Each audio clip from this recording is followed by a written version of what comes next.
Olá, pessoal. Hoje nós vamos conversar com vocês sobre como fazer esse aconselhamento. Falamos até agora sobre aconselhamento, formas de aconselhar, tipos de conselheiros, métodos, formas, e como fazer para aconselhar uma criança em luto. Deve ter alguma forma, alguma maneira específica.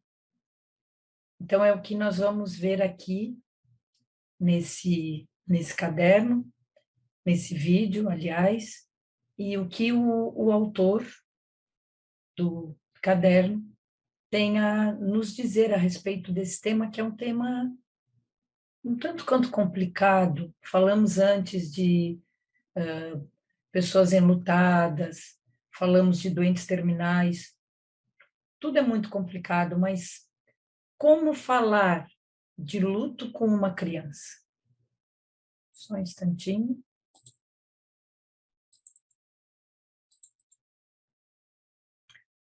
É comum mantermos a ilusão de que a infância ele é um período livre de sofrimentos. Então, a gente pensa isso, temos essa ilusão, porque são crianças, porque são inocentes, então eles não vão ter sofrimentos na vida. É o que gostaríamos.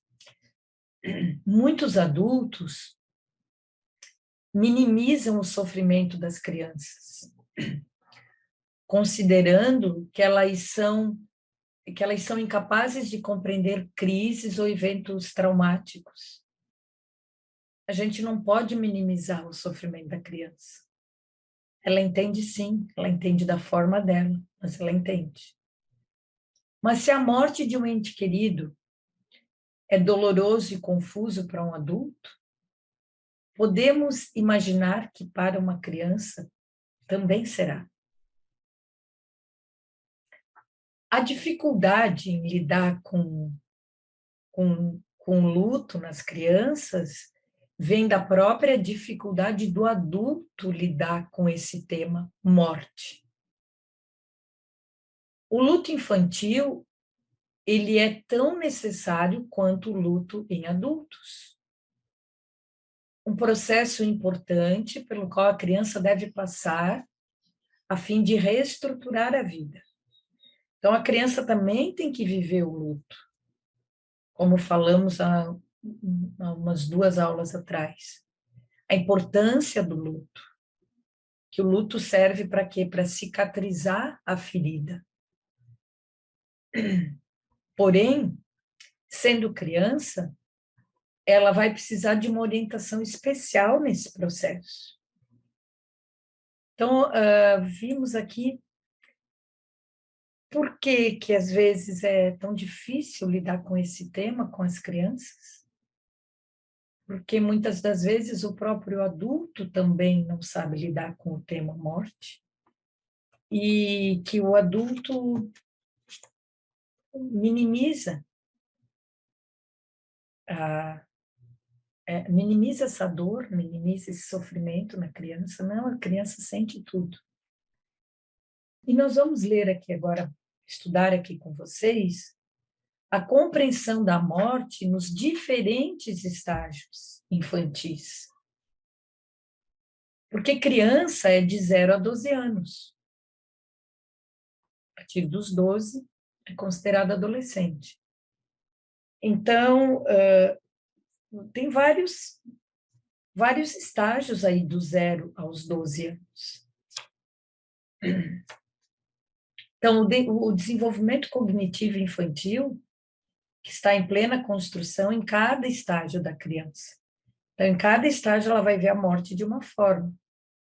Então, em cada idade, a criança vai compreender a morte de uma forma distinta. O que nós vamos ver aqui com vocês, estudar com vocês, é o que a Sociedade Brasileira de Pediatria fala. a respeito do entendimento da criança com relação à morte. Então, antes dos 3 anos, a criança compreende a morte apenas como ausência. Ela ainda não entende como irreversível. Então, ela compreende que aquele ente querido não vai voltar, ou que ele está ausente, percebe a ausência, mas não consegue compreender que isto é algo irreversível. De 3 a 5 anos, a criança entende que a morte é um estado de sono. Tende a acreditar que pensamentos e palavras podem evitar a morte, a inocência da criança. Entre 5 e 7 anos, ela já consegue entender a morte como um estado irreversível.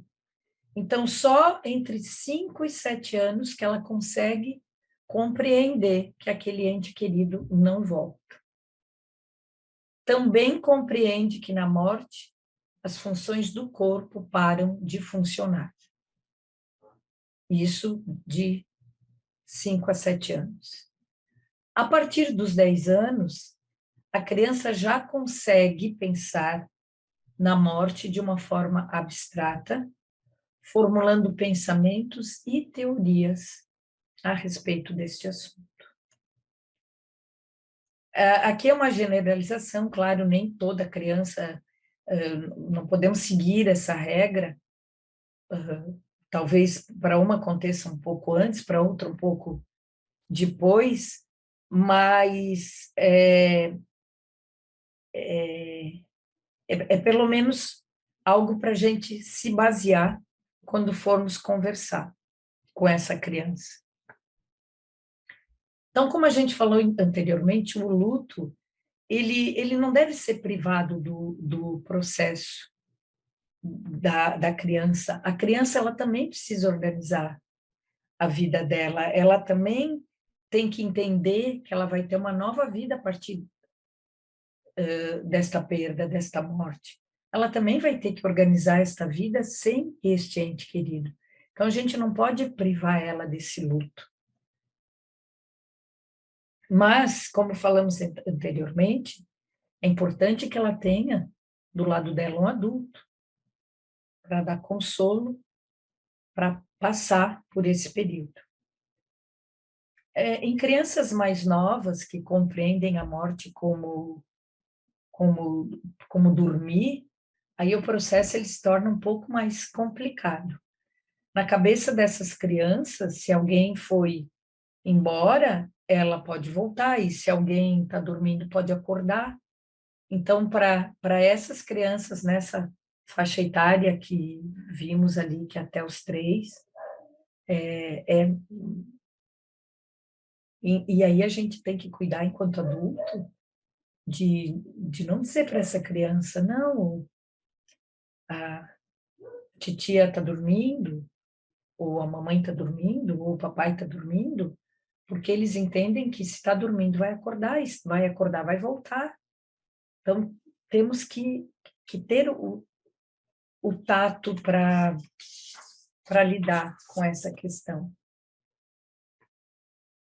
O conselheiro cristão, que procura acompanhar crianças enlutadas, ele deve adotar uma metodologia própria para o trato com elas, visto que elas lidam com o luto de forma diferente do adulto.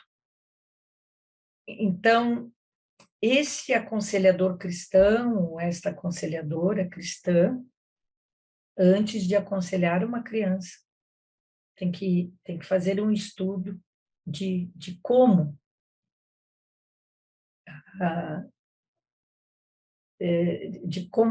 tocar nesse assunto. No início, o importante é se colocar ao lado dessa criança. Procurar ter uma conversa natural e sincera, sabendo que não é necessário ter todas as respostas e nem é preciso explicar todos os detalhes do que aconteceu.